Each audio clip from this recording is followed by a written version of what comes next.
What's up, people? This is Tony's Timepiece Review, and today I said I would bring you the Casi-Oak custom watch that I did. All right, so here it is, and this was a pain in the ass to do.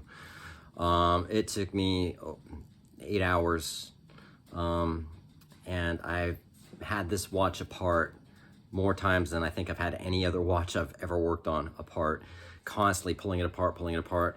But I know it's probably difficult to see, but I'm kind of happy with it because it's sort of a happy accident in such, the way that I painted this. Kind of initially I didn't want to do what that other company does with painting just the indices in different colors and then painting, different colors on the Casio G-Shock, the light and adjust input, all that stuff.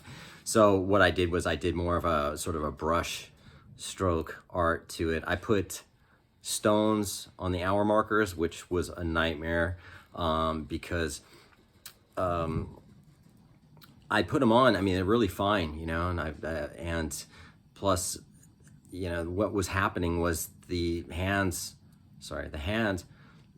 would hit one of them and it would stop it. I thought I had enough clearance, so I was constantly having to readjust them and then putting the watch back together and then finding something else. Then I was taking it apart again, putting it back together, taking it apart again, and it was just one thing after another, and it kept going.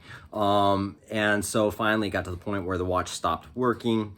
I just eventually had recalibrated it and things like that. So what I did was I put, I just did some paint marks on the dial. I put stones on the hour markers, which this doesn't do it any justice because it does kind of sparkle.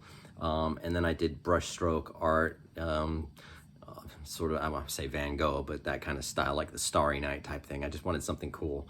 So it's definitely one of a kind. I mean, it took me a long time. I mean, now I know what to do and what not to do to make it an easier process than what it took me yesterday, because it was frustrating as all hell yesterday, man. I was just constantly getting frustrated. I was, you can only take a watch apart so many times when you just want to go, I don't want to do this anymore.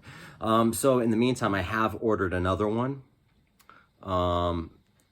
Same jellyfish clear, and I'll do something custom to that. I'm going to keep this one as it's my first, and then maybe I'll do limited editions, and who knows, I don't know if people are even into that, but it's definitely, I think it's very cool. I don't know what you think. Let me know. It's sort of abstract, it's sort of messy and sloppy, which I was kind of going for that anyway. So, well, not initially I wasn't, but then I thought, oh, and then I just kept going and it worked out. So here's the watch, and let me put it on.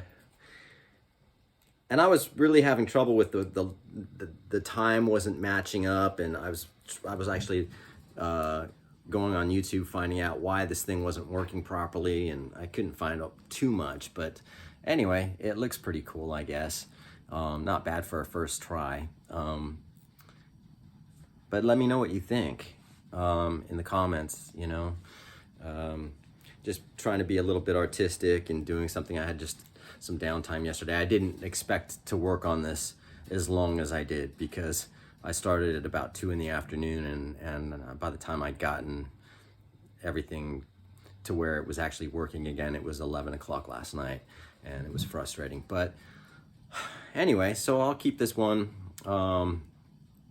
and I'll put it in my watch box and I'll wear it. And then I bought another one. I'll probably do something to it. Maybe I'll keep one by my bed, like I was saying in my previous video. So check out my previous video if you haven't already seen it. But that's all I got to say, really. Yeah, that's the watch. Hope you dig it. Thanks. Bye.